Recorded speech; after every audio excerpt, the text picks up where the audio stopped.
चलिए चलते हैं आज के विषय को लेकर। देखिए, हमारे गुरुजी जो कहा करते थे, मैं वहीं से शुरुआत करता हूँ। हमारे गुरुजी कहा करते थे कि प्रमोद जी,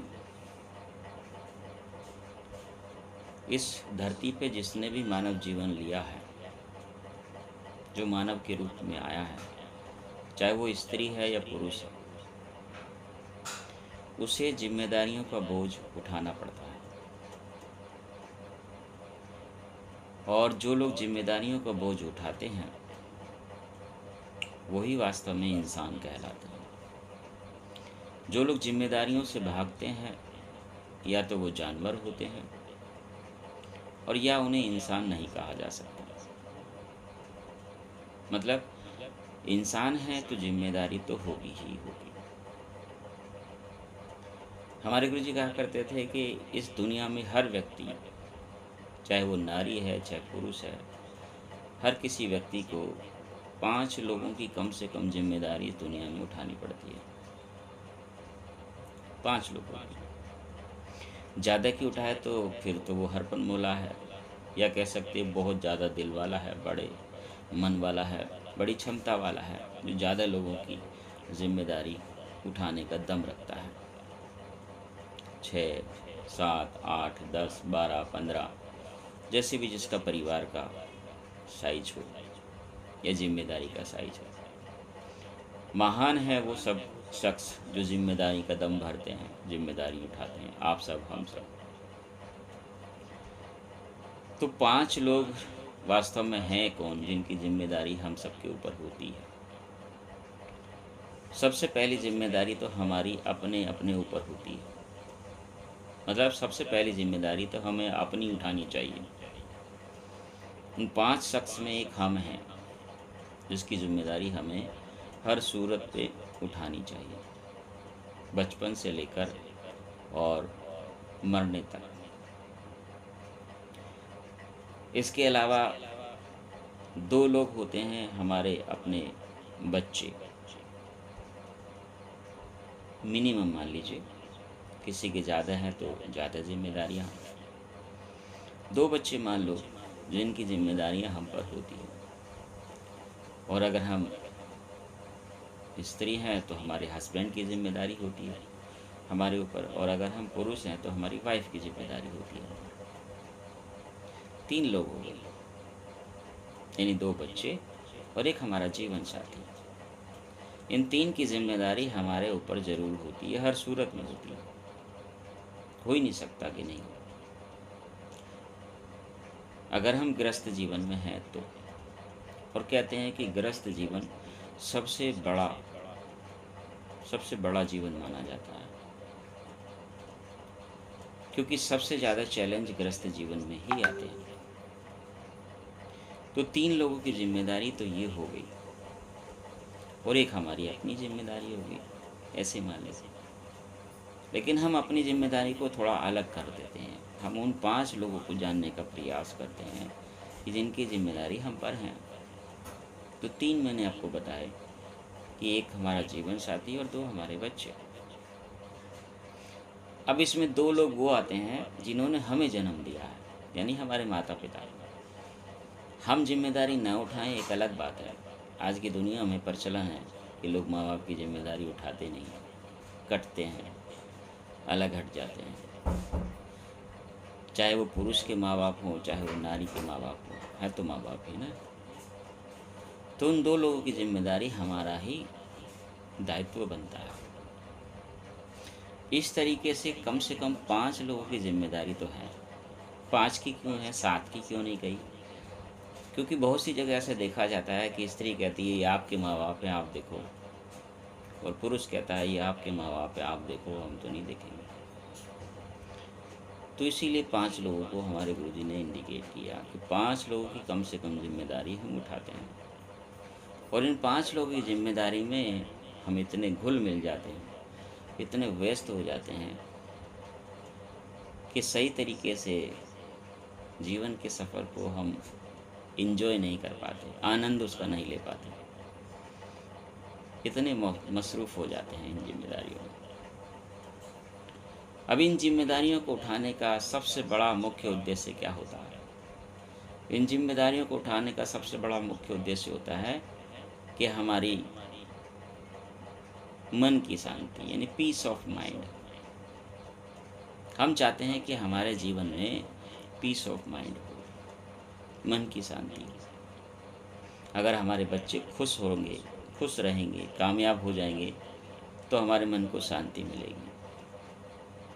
अगर हमारा जीवन साथी खुश रहेगा, स्वस्थ रहेगा, आनंद में रहेगा, तो हमारे मन को शांति मिलेगी। अगर हमारे माँ बाप हमसे खुश रहेंगे, स्वस्थ रहेंगे, अपने जीवन को पूरे आनंदमय तरीके से जिएंगे, तो हमारे मन को शांति मिलेगी। और इस पीस ऑफ माइंड के चक्कर में हम ये जिम्मेदारियां उठाते हैं। लेकिन जब हम बाज़ार में निकलते हैं तो हमें पता चलता है कि पीस ऑफ माइंड तो इन रिश्तों में है ही नहीं। पीस ऑफ माइंड का जो आधारभूत तत्व है वो कुछ और है,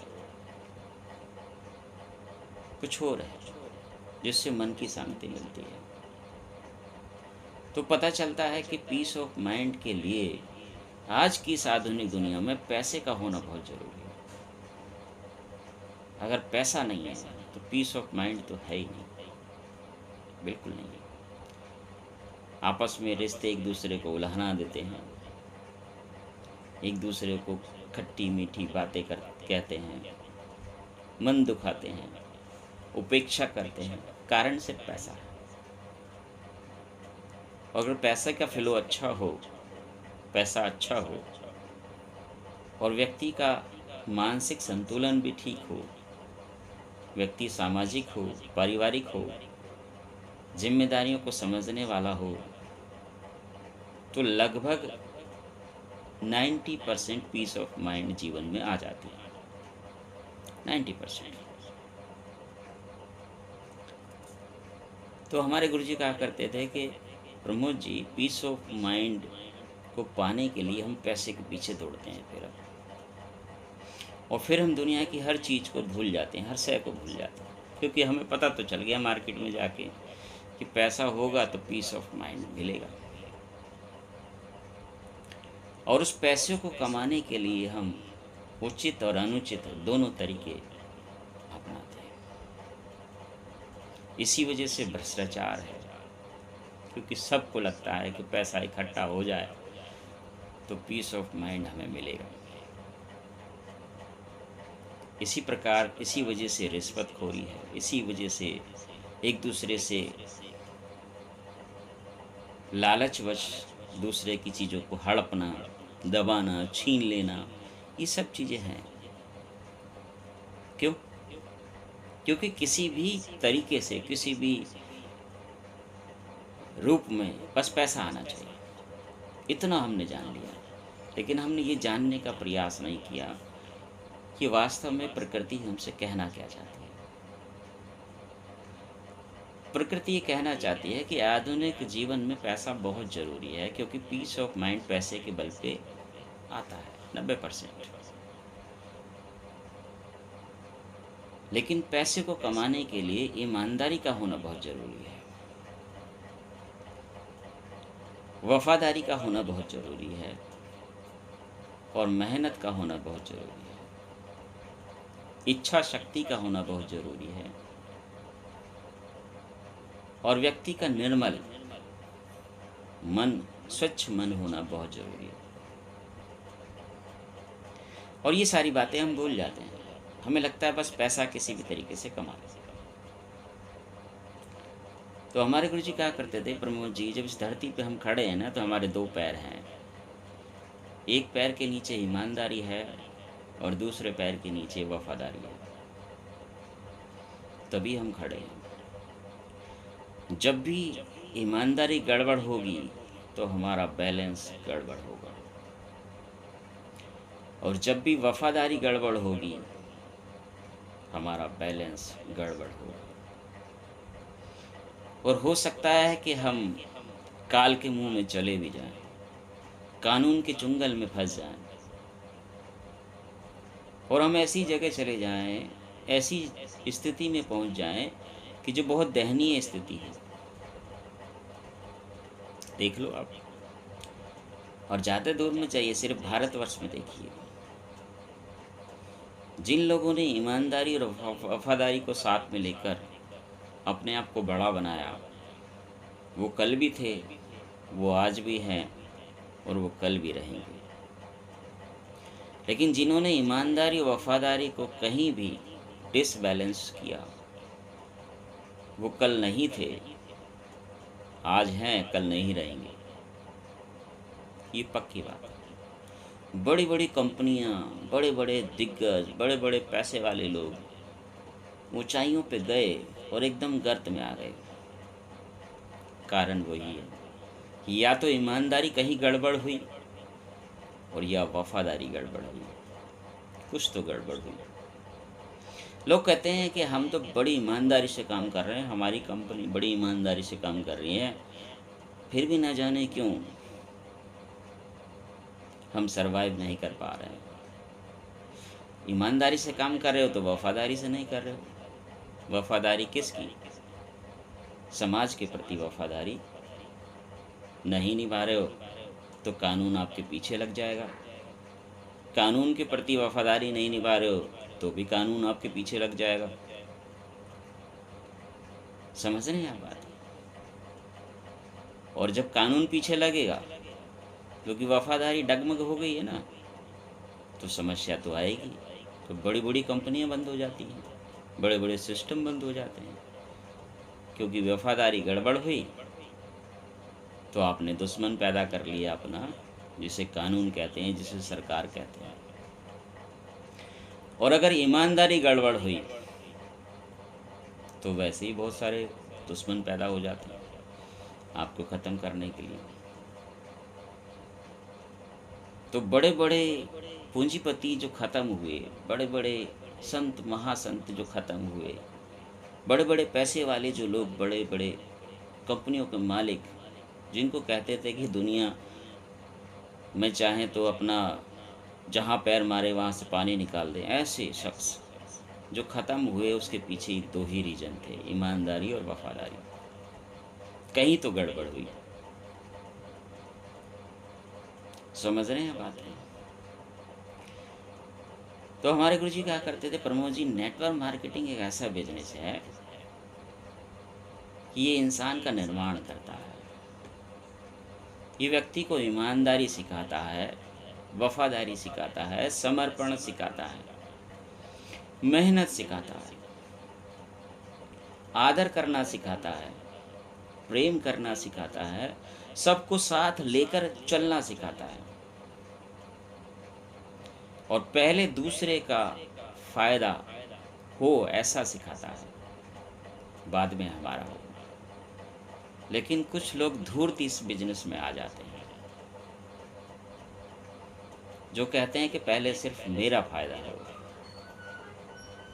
उनके लिए प्रेम कुछ नहीं है, उनके लिए अपनापन कुछ नहीं है, उनके लिए रिश्ते कुछ नहीं है, उनके लिए टीम कुछ नहीं है, उनके लिए अपलाइन कुछ नहीं है, उनके लिए डाउनलाइन कुछ नहीं है, उनके लिए सिर्फ पैसा है।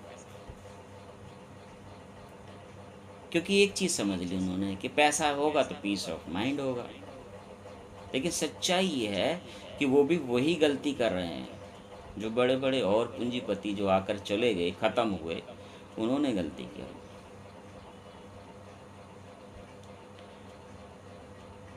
वो कहते थे कि एक 17 साल का बच्चा, जिसकी उम्र 17 साल है और 25 साल के बीच है, उस व्यक्ति को, उस बच्चे को, उस युवा को कम से कम नेटवर्क मार्केटिंग के बिजनेस को ज़रूर ज्वाइन करना चाहिए, सीखना चाहिए। क्योंकि ज़िंदगी का निर्माणक बनाती है नेटवर्क मार्केटिंग, सिखाती है कि हमें कैसे समाज में लीड करना है, कैसे उठना है, कैसे मेहनत करनी है, कैसे ईमानदारी का पालन करना है, कैसे वफादारी का पालन करना है, कैसे सबसे प्रेम करना है, कैसे इंटरेक्ट करना है, कैसे लोगों के साथ संबंध रखने हैं। ये सारी चीज़ें हमें नेटवर्क मार्केटिंग सिखाती है। कैसे हमें हमेशा सकारात्मक रहना है, नकारात्मक चीज़ों से दूर रहना है, ये सारी चीज़ें सिखाती है। तो बेशक हम इस व्यवसाय को करें या ना करें, लेकिन इसमें रहकर अपने जीवन को लीड करना हमें सीखना ज़रूर चाहिए। ये हमारे गुरु जी कहते हैं। लेकिन लोग यहाँ किसी और उद्देश्य से आते हैं और इसीलिए ये बिजनेस संदेह के घेरे में है। लोग इस पे संदेह करते हैं, डाउट करते हैं, ऐसे लोगों की वजह से जो यहाँ चालाकियाँ करते हैं, धूर्तता करते हैं, जो रिश्तों की कीमत नहीं जानते, जो टीम को मैनिपुलेट करते हैं अपने फ़ायदे के लिए, तोड़ा ताड़ी करते हैं, एक दूसरे की कब्र खोदते हैं और वो भूल जाते हैं कि जिसकी कब्र वो खोद रहे हैं उससे खोदने के लिए खुद उन्हें कब्र में उतरना पड़ेगा। और ये बिजनेस डुप्लीकेशन का बिजनेस है जी। आज जैसा आप कर रहे हैं कल को आपके साथ भी ऐसा ही होने वाला है, ये पक्की बात है। आपकी टीम जब ऐसा करेगी तब आपको पता चलेगा, तब दुख होगा, फिर आपको याद आएगा कि हाँ यार हमने भी ऐसा किया था।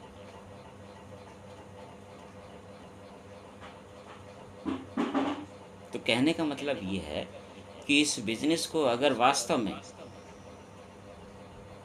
आपको करना है और सफल होना है तो ये दो शब्द ज़रूर पकड़ के रखिए जो हमारे दोनों पैरों की स्थिरता को बनाए रखते हैं, ईमानदारी और वफादारी।